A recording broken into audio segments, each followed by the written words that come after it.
नमस्कार, मैं नवीन आप सभी का बहुत बहुत स्वागत करता हूं समसामयिकी घटनाचक्र के ऑफिशियल यूट्यूब चैनल पे।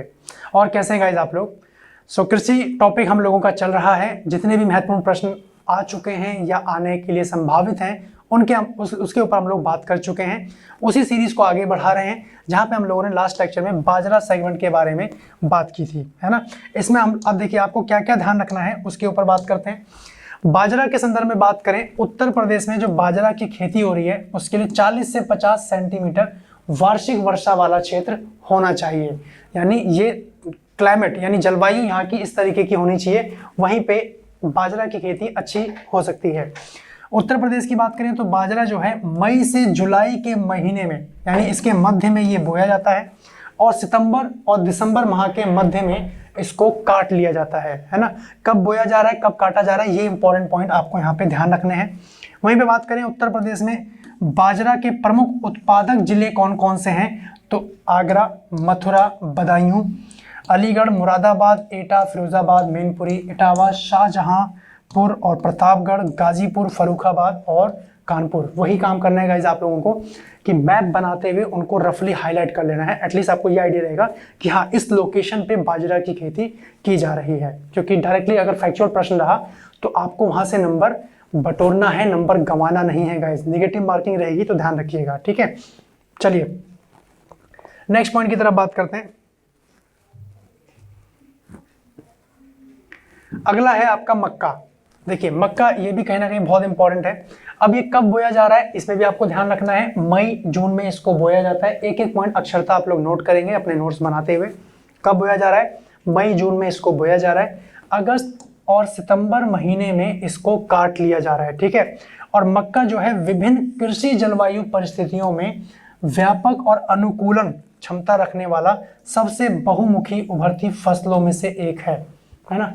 मक्का देखिए जो इसका जो ऊपर के जो बाल होते हैं उसको चारे के रूप में भी इस्तेमाल किया जाता है। मक्का जिसको पॉपकॉर्न के रूप में आप लोग जानते हैं वो भी सेहत के लिए कहीं ना कहीं फायदेमंद है। तो ये हर प्रकार की जलवायु में कहीं ना कहीं ये अच्छी तरीके से इसको उगाया जा सकता है। वैश्विक स्तर पर बात करें, ध्यान दीजिएगा, वैश्विक स्तर पर अगर बात करें तो मक्का अनाज की रानी के रूप में जाना जाता है। ये आपके लिए इंपॉर्टेंट पॉइंट रहेगा कि अनाज की रानी के रूप में किस फसल को जाना जाता है, तो मक्का, ये पॉइंट ध्यान रखेंगे। वहीं पे C4 पौधा जो है ये मक्का एवं गन्ना है। C4 पौधा किससे संबंध रखता है तो मक्का और गन्ना, ध्यान रखेंगे यहाँ पे। वहीं पे चावल, गेहूं, जौ, राई, सोयाबीन, कपास, तंबाकू, आलू, ये इन पौधों के ये उदाहरण हैं। C4 मक्का और गन्ना, यहाँ पे ये पॉइंट आप लोगों को ध्यान रखना है। इसके संदर्भ में आप स्क्रीनशॉट लीजिए। और इसी के संदर्भ में हम लोग बात करते हैं कि 2019-20 के आंकड़ों के अनुसार मक्का उत्पादक अग्रणी 3 राज्यों का क्रम आप ध्यान रखेंगे। मक्का उत्पादन में अग्रणी 3 राज्य कौन है, सबसे पहला नाम है कर्नाटक का, दूसरे नंबर पे है मध्य प्रदेश और तीसरे नंबर पे है तेलंगाना।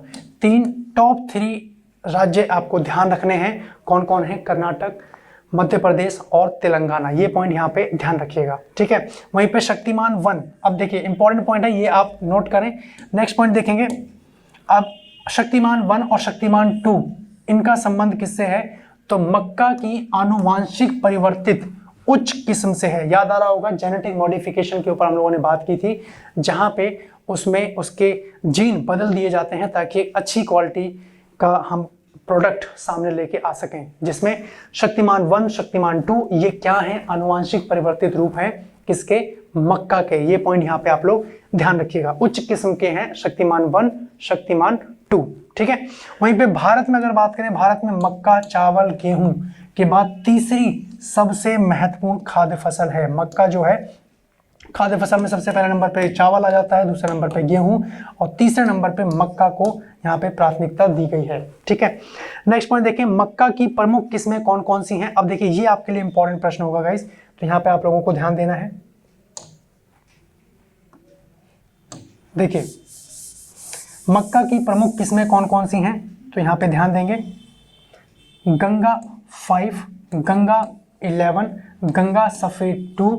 ये गंगा नाम से जो भी है आपको ऐसे रिलेट कर लेना है, मक्का से रिलेटेड है। उसके बाद डेक्कन 101 और डेक्कन 103 और विक्रम, ये सभी जो है मक्का की प्रमुख किस्में हैं, जैसा कि प्रीवियस ईयर में भी प्रश्न रहा कि फसलों की किस्म से संबंधित प्रश्न देखने को आया, तो यहां से ये इंपॉर्टेंट पॉइंट आपको ध्यान रखने हैं। ठीक है, नेक्स्ट पॉइंट की तरफ हम लोग बात करते हैं।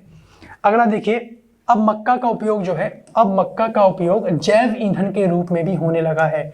कौन सी फसल है जिसका प्रयोग जैव ईंधन के रूप में हो रहा है? तो आपको ध्यान रखना है मक्का।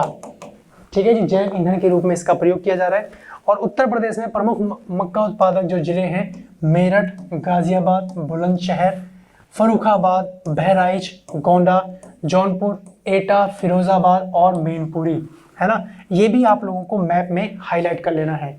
कोई आवश्यकता नहीं कि आप मैप को कटिंग करके लगाएं फिर वहाँ हाईलाइट करें। रफली अपना आप लोग मैप ड्रॉ करें। एक रफली आपको डायमेंशन पता होना चाहिए कि अच्छा हाँ ये कुछ इस तरीके से यूपी का मैप बना हुआ है, जहाँ पे ललितपुर, सोनभद्र, आपका बरेली, यहाँ पे सहारनपुर, कुछ इस तरीके से लोकेशन आपको रट जानी चाहिए और फिर इनको वहाँ पे आप लोग मार्क कर लें। ठीक है, अब उसके बाद मक्का जो है, अब इसमें किस चीज़ का ये स्रोत माना जाता है? तो कार्बोहाइड्रेट का ये बहुत अच्छा स्रोत माना जाता है मक्का। पॉपकॉर्न जो आप देखते हैं मॉल वगैरह में, और यह एक बहुउपयोगी फसल है ना। बहुउपयोगी फसल कौन सी है? मक्का। चलिए इसका स्क्रीनशॉट ले लीजिए और मैप में जितनी भी फसलें आप लोग पढ़ रहे हैं उनका आप मैप में लोकेशन जरूर मार्क कर लीजिएगा। मैंने एक लेक्चर में आपको बताया था कि याद रखने के 3 तरीके हैं बेस्ट, या तो मैप में उसको ड्रॉ कर लिया जाए, है ना, या तो ग्राफ में कन्वर्ट कर दिया जाए, या तो कोई ईयर है, कोई वर्ष है, उसको किसी ना किसी वर्ष से रिलेट करके याद रखा जाए, है ना। तो वो 3 तरीके आप लोग फॉलो करें और बिल्कुल उम्मीद है कि आप लोग कभी भूलिएगा नहीं गाइस। अब नेक्स्ट है आपके सामने जौ। देखिए अब यहाँ से क्या क्या इंपॉर्टेंट पॉइंट है। सबसे पहला पॉइंट कि उत्तर प्रदेश में जौ की खेती मुख्यतः कहाँ कहाँ हो रही है, तो वही आपको मैप में मार्क करना है। वाराणसी, आजमगढ़, जौनपुर, बलिया, मऊ, गाजीपुर, गोरखपुर, प्रयागराज और प्रतापगढ़ जिलों में यहाँ पे इसकी खेती की जाती है। देखिए मैप में जो आप मार्क करोगे ना, थोड़ा टाइम टेकिंग तो रहेगा, लेकिन वो आपकी प्रॉपर आपके खुद के नोट्स होंगे, आप कभी भूलोगे नहीं, है ना, क्योंकि आप अपने खुद को याद रखने के लिए बना रहे हो, तो वो आप भूल नहीं पाएंगे। अब देखिए उत्तर प्रदेश में जौ की कृषि शुष्क एवं कॉप मृदा में की जाती है। किस तरीके की मृदा की आवश्यकता होती है जौ की खेती के लिए? शुष्क एवं कॉप मृदा में इसकी खेती की जाती है। और उत्तर प्रदेश में जौ जो है गरीब लोगों का प्रमुख खाद्यान्न ये माना जाता है। ठीक है, अब एक चीज ध्यान रखें कि विश्व में या भारत में आपसे पूछा जाए सबसे पहली खाद्यान्न फसल कौन सी रही, तो गाइस वो जौ ही थी, है ना। विश्व में सर्वप्रथम खाद्यान्न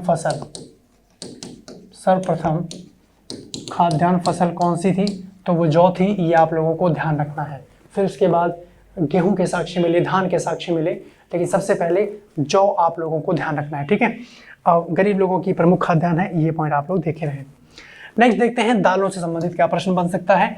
दाल, अब देखिए दाल में आप एक अरहर की दाल का नाम सुनते हैं, अरहर की दाल। देखिए नाम लिखा हुआ है अरहर। इसको और किस नाम से जानते हैं गाइस? इसको तूर दाल के नाम से भी जानते हैं। पहला पॉइंट यहाँ पे ये ध्यान रखना कि किस दाल को तूर दाल के नाम से जानते हैं, तो अरहर। ये प्रश्न एग्जाम में पूछा गया है, निम्नलिखित में से तूर दाल कौन सी है? ऐसा सिंपल सा प्रश्न आ गया, लेकिन जो नहीं जानते फिर वो आंसर गलत हो गया, है ना। तो ध्यान रखेंगे दालों में कौन कौन से आप नाम सुनेंगे? अरहर, चना, मूंग, उड़द, मसूर, खेसारी, ये आदि अनाजों से ये प्राप्त होता है और ये अनाज दलहन कहलाते हैं, है ना। उसके बाद इनकी फसलों को दलहनी फसलें भी कहते हैं। दलहनी फसलें यानी दाल से संबंधित फसलें दलहनी फसलों के उदाहरण हैं ये। और प्रमुख रूप से दलहनी फसलें हैं अरहर, चना, मूंग, उड़द और मटर, खेसारी, ये सब आपकी दलहनी फसलों के अंतर्गत आ जाता है। इसका स्क्रीनशॉट लीजिए और एक भी पॉइंट आप लोगों को स्किप नहीं करना है गाइस। दलहनी फसलों के अंतर्गत किनको रखा गया है? अरहर, चना, मूंग, उड़द, मसूर, खेसारी, ये सब आपकी दलहनी फसलें हैं। ठीक है, उसके बाद नेक्स्ट पॉइंट की तरफ मूव करते हैं। चना, देखिए छोटे छोटे पॉइंट है गाइस जो आपको ध्यान रखने हैं, है ना, और इसको मैप में जरूर लोकेट करते चलेंगे जो जो जहां से संबंधित है। चने की कृषि उत्तर प्रदेश में हल्की दोमट और शुष्क मिट्टी वाले भागों में की जाती है। यानी दोमट मिट्टी में किसकी खेती हो रही है?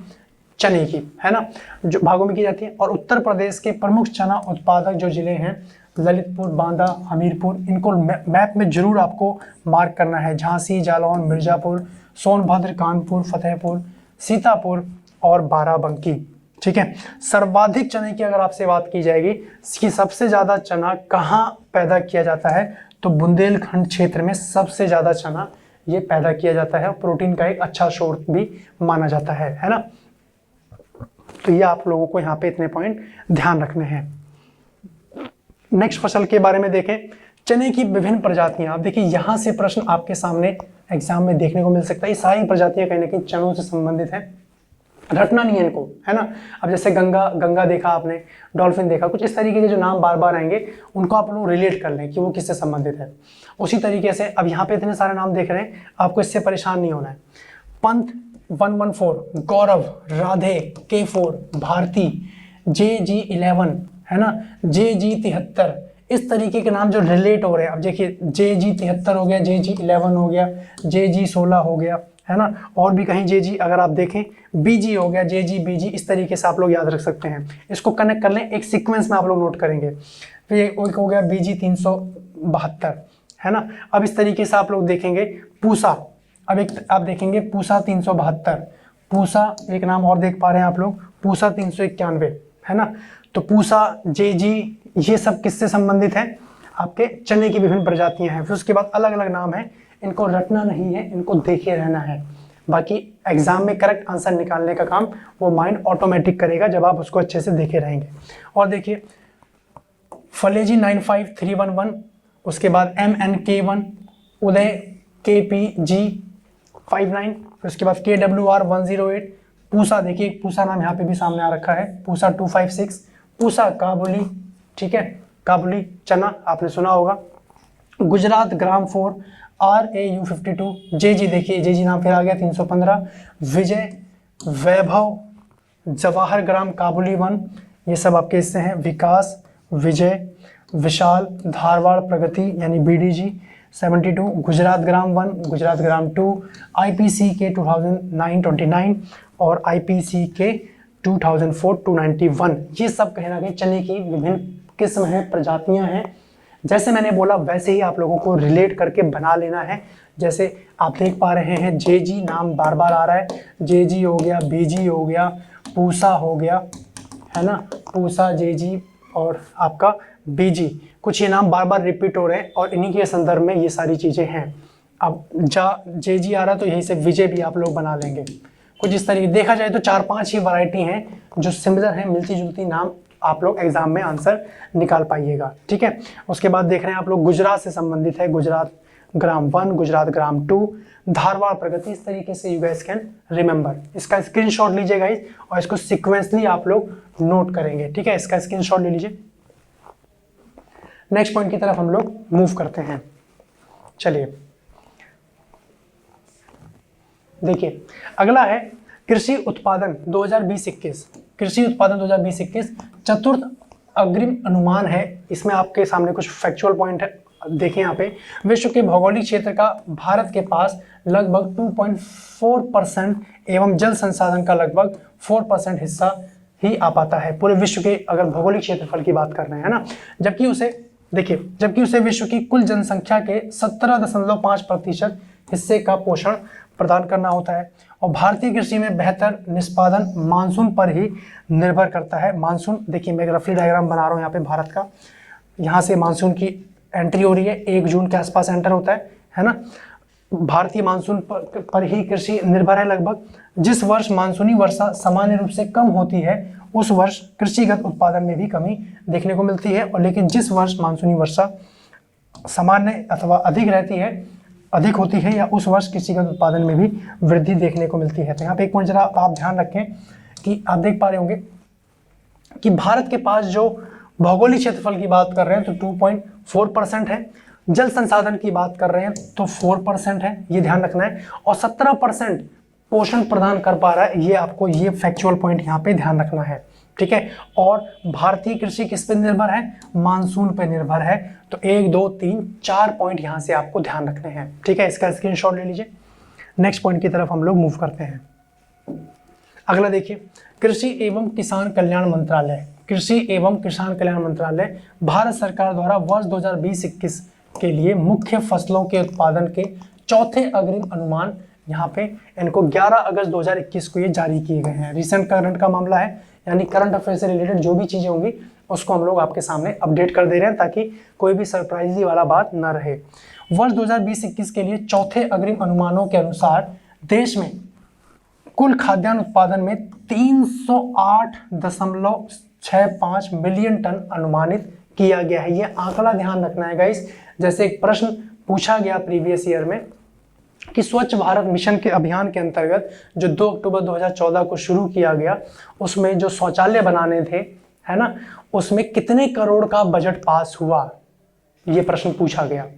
तो 685 करोड़ था। वैसे आप ये ध्यान रखेंगे 685 करोड़ दिया गया था, एक मतलब उसमें बजट पास हुआ था। उसके बाद फिर उसके अनुसार कार्य शुरू हुए। तो यहाँ पे कितना अनुमानित है, 308.65 मिलियन टन अनुमानित यहाँ पे किया गया है, जो वर्ष 2019-20 की तुलना में 11.14 मिलियन टन अधिक है। ठीक है, वहीं पे वर्तमान वर्ष का उत्पादन अनुमान भी विगत 5 वर्षों यानी 2015-16 से 2019-20 तक हुए औसत उत्पादन की तुलना में 29.77 मिलियन का टन ये अधिक यहाँ पे देखने को मिल रहा है। यहाँ पे आप कौन कौन से पॉइंट ध्यान रखेंगे, पहला पॉइंट ध्यान रखेंगे चौथा अग्रिम अनुमान यहाँ पे दिया गया है और इस अनुमान के अनुसार कितना अनुमानित किया गया है। दूसरा पॉइंट इंपॉर्टेंट, ये आपको ध्यान रखना है, और कितना तुलना में अधिक है 5 वर्षों की तुलना में। तीसरा पॉइंट इंपॉर्टेंट, ये यहाँ पे आप लोग ध्यान रखेंगे। ठीक है, इसका स्क्रीनशॉट ले लीजिए। चलिए नेक्स्ट पॉइंट की तरफ बात करते हैं। अब इसी में देखें, वर्ष 2021 के दौरान चावल का कुल उत्पादन रिकॉर्ड रहा 122.27 मिलियन टन होने का यहाँ पे अनुमान रखा गया, जो वर्ष 2019 में 118.87 मिलियन टन के उत्पादन की तुलना में 3.4 मिलियन टन से अधिक था। तो यहाँ पे एक पॉइंट मैं चाहूंगा कि आप लोग ध्यान रखें कि कुल रिकॉर्ड का उत्पादन, देखिए यहाँ पे क्या बोला जा रहा है, चावल का कुल उत्पादन रिकॉर्ड, ये पॉइंट आपको ध्यान रखना है, 122.27 मिलियन टन होने का ये अनुमान यहाँ पे दिया गया है। उसके बाद इस दौरान चावल का उत्पादन पिछले 5 वर्षों में हुए 112.44 मिलियन टन के औसत उत्पादन की तुलना में 9.83 मिलियन, दूसरा पॉइंट ये ध्यान रखेंगे, इतना टन यहाँ पे अधिक है। ठीक है, वर्ष 2021 के दौरान गेहूं का, आप देखिए गेहूं की बात, ये आपके सामने चावल की बात रही। ठीक है, पहला पॉइंट। दूसरा पॉइंट यहाँ पे देखें, इसका कुल उत्पादन 109.52 मिलियन टन रहा है ये। ठीक है, वहीं पे 2019 और 20 के अनुमानित 107.86 मिलियन टन की बात करें तो उत्पादन की तुलना में 1.66 मिलियन टन ये अधिक रहा है। तो 2 पॉइंट इस स्क्रीन से मैं चाहूंगा कि आप लोगों के सामने क्रिस्टल क्लियर रहने चाहिए कि चावल का कुल उत्पादन अनुमानित कितना है, 122.27। पिछले 5 वर्षों में चावल का उत्पादन कितना अधिक रहा है, तो 112.44 पिछले 5 वर्षों की बात हो रही है। फिर वर्ष 2020-21 के दौरान गेहूं का कुल उत्पादन रहा है 10952 मिलियन टन। ठीक है जी, नेक्स्ट पॉइंट की तरफ बात करते हैं। साथ ही इस दौरान गेहूं का उत्पादन पिछले 5 वर्षों में, अब गेहूं की बात हुई, पिछले 5 वर्षों में 100.42 मिलियन टन के औसत उत्पादन से 9.10 मिलियन टन ये अधिक रहा है। तो पिछले 5 वर्षों का भी आपको एक आंकड़ा यहाँ पे देखे रहना है। एक इंपॉर्टेंट पॉइंट यहाँ पे ये आप लोग ध्यान रखिएगा। नेक्स्ट पॉइंट देखते हैं, वर्ष 2020-21 के दौरान पौष्टिक मोटे अनाजों का कुल उत्पादन, ये कुछ फैक्चुअल आंकड़े हैं तो इसमें परेशान नहीं होना है, 51.15 मिलियन टन होने के अनुमान इसमें लगाया गया है। वहीं पे यह वर्ष 2019-20 के 47.75 मिलियन टन के उत्पादन की तुलना में ये 3.40 मिलियन टन ये अधिक रहा। वहीं पे पौष्टिक मोटे अनाजों का वर्तमान उत्पादन की अगर बात करें तो पिछले 5 वर्षों में, ध्यान दीजिएगा पौष्टिक मोटे अनाज की बात हो रही है, इसमें औसत उत्पादन की तुलना में 7.14 मिलियन टन ये अधिक रहा है। यहाँ पे ये पॉइंट आप लोग ध्यान रखेंगे, इसका स्क्रीनशॉट ले लीजिए। नेक्स्ट देखें, 2020-21 के दौरान दालों का जो कुल उत्पादन रहा 25.72 मिलियन ये टन होने का अनुमान लगाया गया, और यह वर्ष 2019-20 के 23.03 मिलियन टन के उत्पादन की तुलना में कितना मिलियन टन अधिक रहा, 2.69, है ना। देखिए फैक्चुअल आंकड़े हैं, जो याद रखने वो मैं आपको हाईलाइट कर दे रहा हूँ। ठीक है, इस दौरान दालों का उत्पादन पिछले 5 वर्षों में 21.99 मिलियन टन, औसत उत्पादन की तुलना में 3.73 मिलियन टन ये अधिक रहा। वहीं पे वर्ष 2021 की बात करें तो इस दौरान तिलहन का कुल उत्पादन 36.10 मिलियन टन होने का ये अनुमान लगाया गया। तो एक तो ये पॉइंट तिलहन के संदर्भ में, ये आपको ये पॉइंट यहाँ पे ध्यान रखना है, तिलहन, ठीक है। दलहन में दालें आ गई, तिलहन में जितने भी तेल से संबंधित, चाहे सरसों है, सूरजमुखी है ना, ये सारे आपके तिलहन के अंतर्गत आ जाते हैं जो आपको ध्यान रखने हैं। नेक्स्ट पॉइंट देखें, यह वर्ष 2019-20 मिलियन टन उत्पादन की तुलना में कितना 32.22 मिलियन टन की उत्पादन की तुलना में 2.8 मिलियन टन ये अधिक रहा। और इस दौरान तिलहन का उत्पादन पिछले 5 वर्षों के औसत उत्पादन यानी 30.5 टन से 5.6 मिलियन टन ये अधिक रहा है। तो सर ये तिलहन का आपको यहाँ पे ध्यान रखना है, ये आप देखे रहे। 2020-21 के दौरान गन्ने का जो कुल उत्पादन रहा है वो है 399.25 मिलियन। गन्ने की बात हो रही है, अब गन्ना यहाँ पे आप लोगों को ध्यान रखना है, ठीक है। जो वर्ष 2019-20 के उत्पादन यानी 370.5 मिलियन टन की तुलना में 28.75 मिलियन टन से ये अधिक रहा है। तो एक गन्ने के संदर्भ में ये पॉइंट देखिए कैसे बनाइएगा आप लोग। जैसे आपने लिखा गेहूं, है ना, आपने लिखा चावल, फिर आपने देखा यहाँ पे गन्ने की बात आ गई, जो भी फसलों की बात हो रही है, तिलहन फसल की बात आ गई। तो कुछ इस तरीके से बना के इनके नीचे कुछ फैक्चुअल पॉइंट आप लोगों को अपडेट कर देने हैं, जैसे मैं यहाँ पे बता रहा हूँ, ठीक है।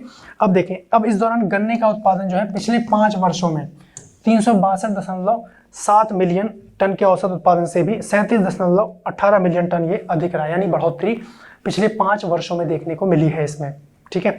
गन्ने के संदर्भ में गाइस, अब गन्ने के संदर्भ में आपको एक इंपॉर्टेंट पॉइंट बताएं कि गन्ने के उत्पादन में देखिए, गन्ने के उत्पादन में अग्रणी राज्य, गन्ने के उत्पादन में अग्रणी राज्य कौन सा है भाई, आपको ध्यान रखना है, उत्तर प्रदेश। गन्ने के उत्पादन में अग्रणी राज्य किसका नाम आएगा, तो उत्तर प्रदेश। सबसे ज़्यादा चीनी मिलें, सबसे ज़्यादा उत्तर प्रदेश में सबसे ज़्यादा मिलें किसकी हैं, उत्तर प्रदेश में। उत्तर प्रदेश में जो मैं बोल रहा हूँ उसको नोट कीजिएगा, सर्वाधिक मिलें किसकी हैं, तो आपको ध्यान रखना है चीनी, ठीक है। यहीं पे अगर आपसे पॉइंट पूछ ले कि सर्वाधिक चीनी मिलें कहाँ हैं, देखिए प्रश्न बदल गया, शब्द बदल गए। सर्वाधिक आपसे पूछा जा रहा है सर्वाधिक चीनी मिलें कहाँ है, तो आपको ध्यान रखना है महाराष्ट्र। सब सर्वाधिक चीनी मिलें कहाँ है, तो आपको आंसर ध्यान रखना है महाराष्ट्र। उत्तर प्रदेश में सबसे ज्यादा मिलें किसकी हैं, तो चीनी की, और चीनी की सबसे ज्यादा मिलें कहाँ है, तो महाराष्ट्र। देखिए शब्द बदला, आंसर बदल गया, है ना, यहाँ पे गलत नहीं कीजिएगा। चलिए इसका स्क्रीनशॉट ले लीजिए। नेक्स्ट पॉइंट की तरफ हम लोग बात करते हैं। अगला देखिए, वर्ष 2020-21 के दौरान कपास का उत्पादन 35.38 मिलियन, कपास की बात आ रही है, अगला पॉइंट कपास मेंशन करेंगे। इतना बिलियन होने का अनुमान लगाया गया है, कितना है, 35.38 मिलियन गांठ, ठीक है, जो वर्ष 2019-20 के 36.7 मिलियन गांठों के उत्पादन की तुलना में कम है, यानी इसमें गिरावट देखने को मिली है। उसके बाद 2020-21 के दौरान जूट मेस्ता का उत्पादन, जूट और मेस्ता यह अलग आप मेंशन करेंगे, 9.56 मिलियन गांठ होने का अनुमान लगाया गया है, जो 2019-20 के उत्पादन 9.88 मिलियन गांठों की तुलना में कम है, यानी इसमें भी कमी देखने को मिली है और कपास में भी कमी देखने को मिली है ना। अगर आपसे पूछा जाए कि कपास का सर्वाधिक उत्पादन कहाँ होता है, एक पॉइंट ध्यान रखेंगे यहाँ पे, कपास का सर्वाधिक उत्पादन कहाँ होता है, तो ध्यान रखना गुजरात पहले नंबर पे लगाना है, दूसरे नंबर पे है महाराष्ट्र। 2 राज्यों के नाम आपको ध्यान रखने हैं, गुजरात और महाराष्ट्र। यहाँ पे सबसे ज़्यादा कपास की खेती देखने को मिलती है। और कपास की खेती किस प्रकार की मृदा में होती है, कपास की खेती किस प्रकार की मृदा में होती है, तो आपको ध्यान रखना है काली मृदा। काली मृदा में कपास की खेती देखने को मिलती है। और काली मृदा को रेगुर मृदा के नाम से भी जानते हैं। काली मृदा को और किस नाम से जानते हैं, रेगुर मृदा के नाम से भी जानते हैं, आपको ध्यान रखना है, ठीक है। वहीं पे बात करें, चना अनेक रोगों की चिकित्सा करने में सहायक होता है और चना में नमी, रेशे, चिकनाई, कैल्शियम, आयरन, विटामिन और कार्बोहाइड्रेट ये पर्याप्त मात्रा में पाए जाते हैं। चने में क्या क्या क्वालिटी हैं ये आपको आई गेस पता होगी, पता होनी चाहिए, क्योंकि यहाँ से देखने को प्रश्न बन सकता है। अगला देखें, शरीर में होने वाली रक्त की कमी, कब्ज, मधुमेह और पीलिया जैसे रोगों में चना बहुत असरकारक सिद्ध होता है। ठीक है, आपने देखा होगा कोई एथलीट है, रनिंग करता है, कोई जानवर है जैसे घोड़ा हो गया, इन सबको चने का सेवन कराया जाता है ताकि एनर्जी पूरी रहे, इन सब चीज़ों की समस्या ना देखने को मिले। चने में 21% प्रोटीन, देखिए 21% प्रोटीन है, 61.5% कार्बोहाइड्रेट है, वहीं 4.5% वसा भी देखने को मिलती है। तो ये आंकड़ा आप लोगों को यहाँ पे ध्यान रखना है। ठीक है, अगला देखिए अरहर। अब यहाँ पे आप लोगों को ध्यान रखना है, अभी जैसे मैंने आपको बताया अरहर को किस नाम से जानते हैं, तूर दाल के नाम से जानते हैं। अभी वो पॉइंट आएगा आपके सामने। उत्तर प्रदेश के प्रमुख अरहर उत्पादक जिले हैं वाराणसी, झांसी, ललितपुर, प्रयागराज और लखनऊ। इसको भी आप लोग मैप में हाईलाइट कर लेंगे कि कहाँ कहाँ अरहर की खेती हो रही है। ठीक है, उत्तर प्रदेश में अधिकांशतः अरहर के साथ ज्वार, बाजरा की फसलें भी बोई जाती हैं। ठीक है, अरहर की दाल को तूर दाल भी कहते हैं। देखिए आप ऐसे भी लिख सकते हैं या ऐसे भी लिख सकते हैं, ये वही पॉइंट आपके सामने आया जो मैंने डिस्कस किया था कि अरहर को किस दाल के नाम से जाना जाता है, तूर दाल के नाम से जानते हैं। तो ये पॉइंट यहाँ पे आप लोग ध्यान रखेंगे। ठीक है, तूर दाल के नाम से इसको जाना जाता है। नेक्स्ट पॉइंट देखते हैं। सो गाइज यहाँ पे आप लोगों को ये पॉइंट ध्यान रखने हैं। नेक्स्ट पॉइंट की तरफ मूव कर रहे हैं। अरहर की दाल को तूर दाल के नाम से भी जाना जाता है, ये इंपॉर्टेंट पॉइंट आप लोग ध्यान रखिएगा। ठीक है, चलिए नेक्स्ट पॉइंट की तरफ मूव कर रहे हैं। आइए, अरहर में अब देखिए प्रोटीन, अब प्रोटीन के लिए भी अरहर कहीं ना कहीं सामने है। वसा, कार्बोहाइड्रेट है ना, लवण और जल, इन सब का परसेंटेज कहीं ना कहीं इसके अंतर्गत देखने को मिलता है। ये परसेंटेज याद रखने की आवश्यकता नहीं है, इसमें क्या क्या चीज़ें इन्वॉल्व हैं वो आप लोग यहाँ पे पॉइंट ध्यान रखें कि अरहर दाल का संबंध किससे नहीं है, तो आप लोगों को इस तरीके का प्रश्न भी देखने को आ सकता है। अब देखिए, अरहर की खेती के लिए 2 प्रकार की उन्नतशील प्रजातियाँ उगाई जाती हैं। अरहर की खेती के लिए पहली अगेती प्रजाति होती है जिसमें उन्नत प्रजातियाँ हैं पारस, टाइप 21, पूसा 992 और उपास 120। ये प्रजाति आपको ध्यान रखनी है जो गेहूं से संबंधित है। ठीक है, पहली कौन सी प्रजाति है, अगेती प्रजातियां होती हैं पहली जो है, जिसमें ये उन्नत किस्म की यहाँ पे आप देख पाएंगे बीज हैं अरहर के संदर्भ में। दूसरी होती है पछेती, पछेती या देर से पकने वाली प्रजाति है जिसमें बहार, अमर, नरेंद्र अरहर, आज़ाद अरहर, मालवीय बहार, मालवीय चमत्कार, ये सारी फसलें इंपॉर्टेंट हैं। ये इनमें इनकी प्रजातियों के संदर्भ में है जहाँ से डायरेक्ट प्रश्न एग्जाम में आए हुए हैं और दोबारा भी देखने को मिल सकते हैं, है ना। वहीं पे बात करें, बहार अरहर की उच्च किस्म है, बहार जो है, ठीक है, बहार आप लोग देख पा रहे हैं, मालवीय बहार हो गया, बहार हो गया, ये अरहर की उच्च किस्म के अंतर्गत आती हैं और जो पश्चिम बंगाल राज्य के लिए सर्वाधिक उपयुक्त है। यानी बहार जो प्रजाति है अरहर की, इसका उत्पादन सर्वाधिक कहाँ हो रहा है, तो पश्चिम बंगाल। इस तरीके के फैक्चुअल पॉइंट आप लोगों को ध्यान रखने हैं। ठीक है, चलिए नेक्स्ट पॉइंट की तरफ मूव कर रहे हैं। अगला आते हैं मटर। देखिए बिल्कुल शॉर्ट में जल्द से जल्द हम लोग सेशन को रैप अप कर रहे हैं और बहुत कम पॉइंट हैं जो आपको ध्यान रखने हैं, लेकिन कोई पॉइंट हम छोड़ नहीं सकते हैं गाइस, है ना, तो वो भी ध्यान रखना है। मटर के बारे में देखें, मटर जिसको अंग्रेजी में पी बोलते हैं आप लोग, एक फूल धारण करने वाला द्विबीजपत्री पौधा है। इसकी जड़ में गांठें मिलती हैं और इसकी संयुक्त पत्ती के अगले कुछ पत्रक या प्रतान में बदल जाते हैं और यह शाकीय पौधा है, शाकीय पौधा है जिसका तना खोखला होता है और वनस्पतिक नाम पाइसम सेटविक है। इसका जो वनस्पति नाम है ये आपको ध्यान रखना है, मटर का वनस्पतिक नाम पाइसम सेटविक। जैसे हमने धान का वैज्ञानिक नाम देखा था ओरिजा सटिवा, याद आ रहा है, ओरिजा सटिवा, जहाँ पे हम लोगों ने बोला था कि धान जो है चावल से वो उड़ जाता है, कुछ इस तरीके से उसमें सटा होता है, याद रखने के लिए मैंने बताया था आप लोगों को।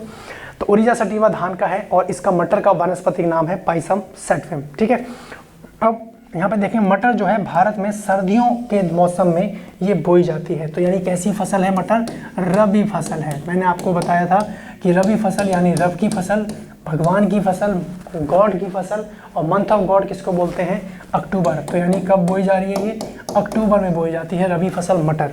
सर्दियों के मौसम में उगाई जाने वाली फसलों में महत्वपूर्ण स्थान रखती है और इनमें न केवल प्रोटीन तत्व प्रचुर मात्रा में मिलते हैं, बल्कि इसमें विटामिन, फास्फोरस, लौह तत्व ये सब भी इसमें काफ़ी मात्रा में उपस्थित देखने को मिलते हैं। ठीक है जी, मटर के अंतर्गत ये चीज़ें हैं जो आपको ध्यान रखनी है। नेक्स्ट पॉइंट की तरफ मूव करते हैं। अब देखिए मटर में जो प्रोटीन का प्रतिशत है वो है इतना, कितना 22.5। उसके बाद तेल अगर यहाँ से निकाला जाए तो ये 1.6% है।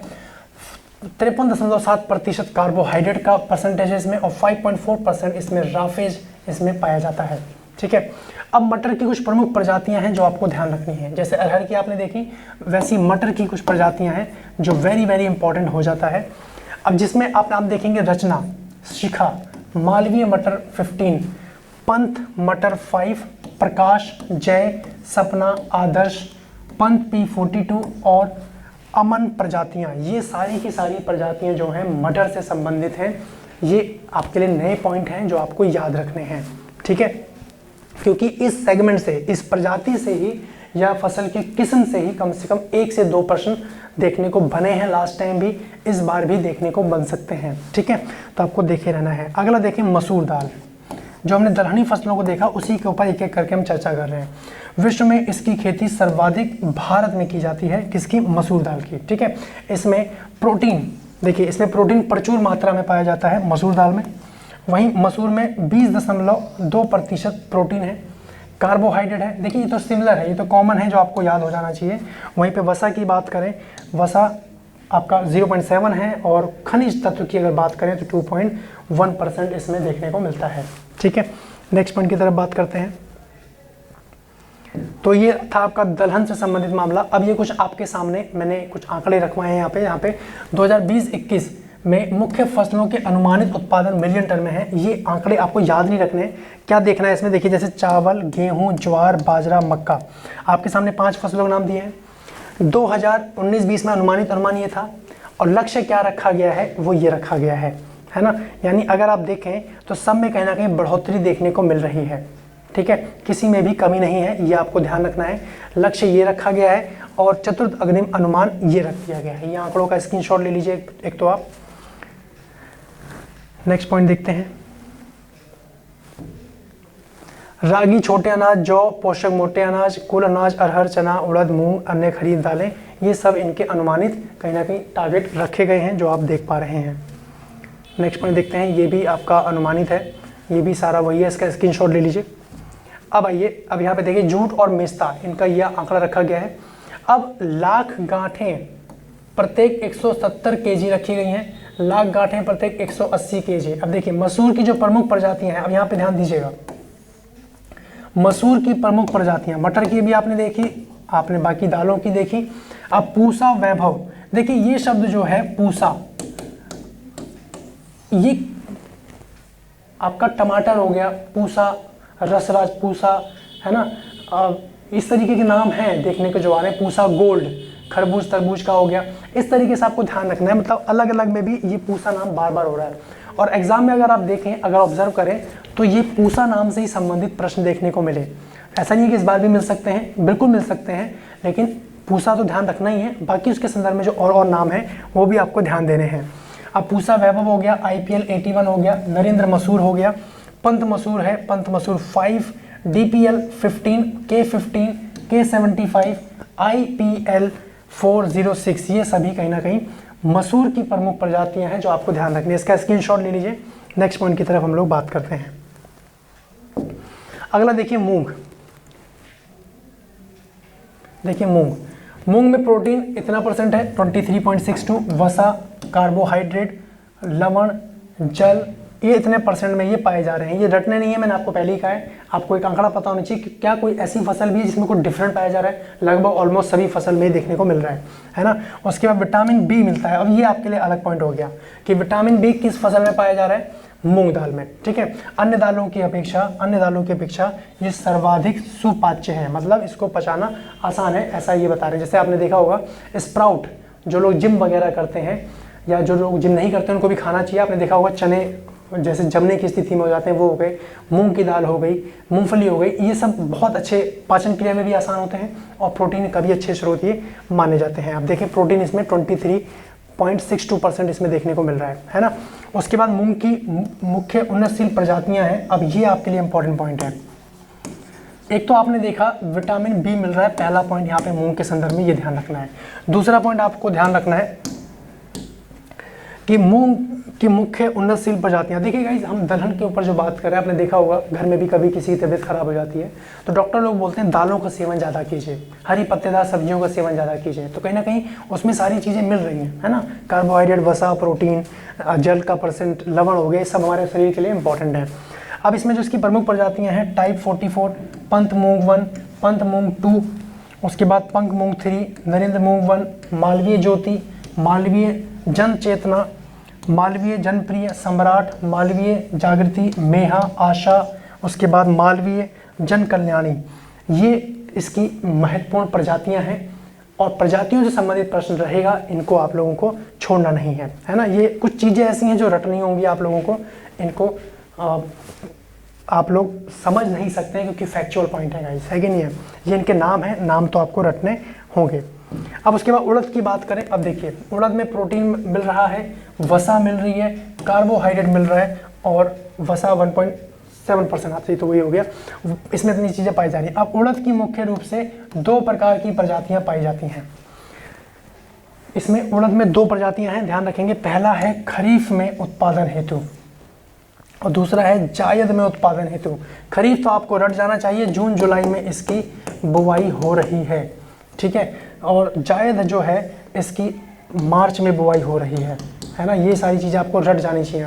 अब इसकी देखिए, इसकी प्रजातियाँ शेखर 3, आज़ाद उड़द 3, उसके बाद पंत उड़द 31, WV 108, पंत U30, IPU 94 और PDU 1, ये मुख्य रूप से इसकी आप देख पाएंगे प्रजातियां हैं। वहीं पे दूसरा जो जायद के रूप में इसका इस्तेमाल हो रहा है, इसकी जो प्रमुख प्रजातियां हैं, Pant U19, Pant U35, type 9, Narendra उड़द 1, आज़ाद उड़द 1, उत्तरा आज़ाद उड़द 2 और शेखर 2 प्रजातियां।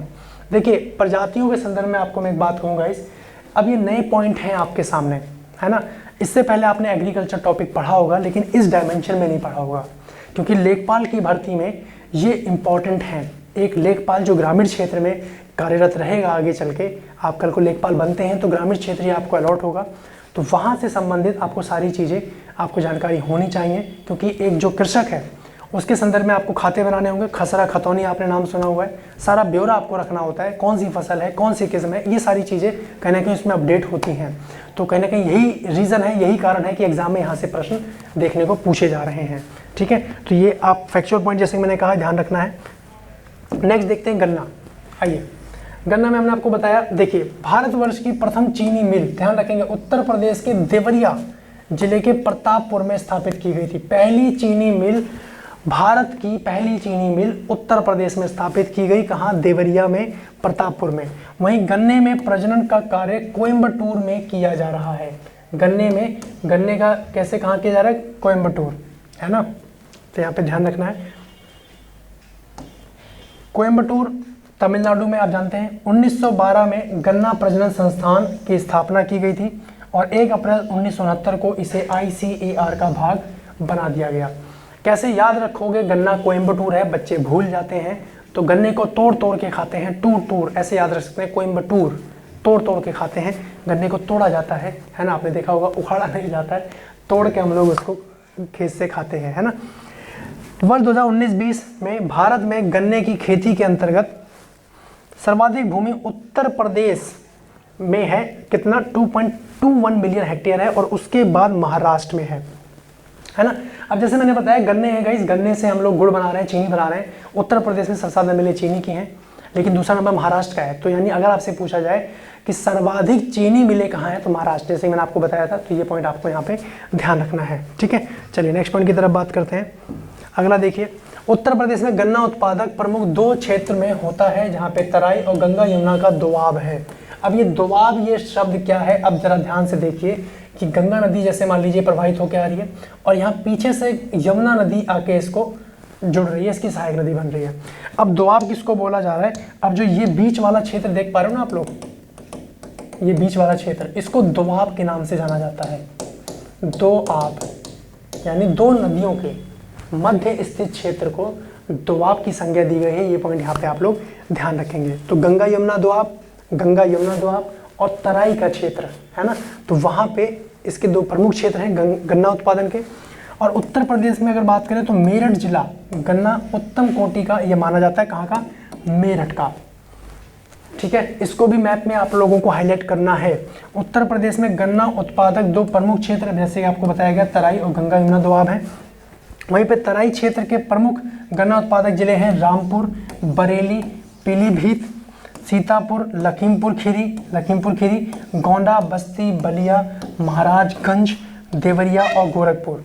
आप मैप में देखिएगा, अगर देखिए एक रफली मैं आपके सामने डायग्राम बनाऊं तो ये आपका कुछ उत्तर प्रदेश का मैप है, एक रफली डायग्राम। तो यहाँ पे जो तराई वाला रीजन है वो कुछ ये वाला रीजन है ना, और जो मैंने गंगा यमुना दोआब बनाया है वो आप कुछ यहाँ पे देख पाएंगे इस तरीके से। ठीक है, तो ऐसी मैप में हाईलाइट करके इनको मेंशन कर लेंगे तो याद रखना आसान रहेगा, भूलेंगे नहीं आप लोग। ठीक है, सो गाइज आज के इस सेशन में इतना ही रखते हैं। नेक्स्ट लेक्चर में हम लोग इसी सेशन को कंटिन्यू करते हुए और एक नए सेगमेंट की तरफ मूव करेंगे, जहाँ पे हम लोग समझ रहे होंगे जो योजनाओं से संबंधित मामला है, या आप देख पाएंगे कि भूमि सुधार से संबंधित जो मामला है, एक नए सेगमेंट की शुरुआत करेंगे। ठीक है, तो मिलते हैं फिर आप लोगों से नेक्स्ट लेक्चर में। तब तक के लिए बहुत बहुत धन्यवाद। Have a nice time, bye bye, take care.